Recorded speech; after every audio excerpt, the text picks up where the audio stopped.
వరల్డ్‌లో పవర్‌ఫుల్ పీపుల్‌ని చూసి ఎవరినైతే ఇన్‌స్పైర్ అయ్యామో వాళ్ళ వెనక డార్క్ రియాలిటీ బయటపెట్టింది ఈ Epstein files. Jeffrey Epstein rich businessman, అలానే కన్విక్టెడ్ సెక్స్ అఫెండర్ కూడా.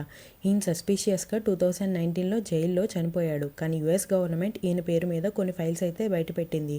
మెయిన్‌గా ఈ ఫైల్స్‌లో victim statements, police reports, videos, contact books, emails, flight logs, photos, videos ఉన్నాయి. యాక్చువల్‌గా ఈయనకి ఒక సీక్రెట్ ఐలాండ్ ఉందని, దాంట్లో మైనర్ పిల్లల్ని పవర్ఫుల్ పీపుల్కి సప్లై చేసేవాడు. వాళ్ళని సెక్షువల్గా అబ్యూస్ చేసి చంపుకొని తినేవారని కూడా న్యూస్ అయితే సర్క్యులేట్ అవుతుంది. ఆల్మోస్ట్ 3.35 మిలియన్ పేజెస్ని రిలీజ్ చేసింది.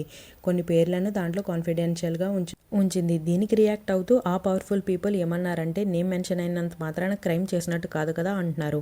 అందరినీ చూసి ఇన్స్పైర్ అవడం కాదు, ఏ మనిషికైనా లోపాలు ఉంటాయి. మనం మన లైఫ్లో మనం ఎలా దాన్ని ఫేస్ చేసాం, మిస్టేక్స్ నుంచి ఏం నేర్చుకున్నాం అనేది ఇంపార్టెంట్.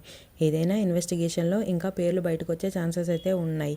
మీకేమనిపిస్తుందో కామెంట్ చేయండి. అలానే నా ఛానల్ నచ్చితే కనుక సబ్స్క్రైబ్ చేసుకోండి ప్లీజ్.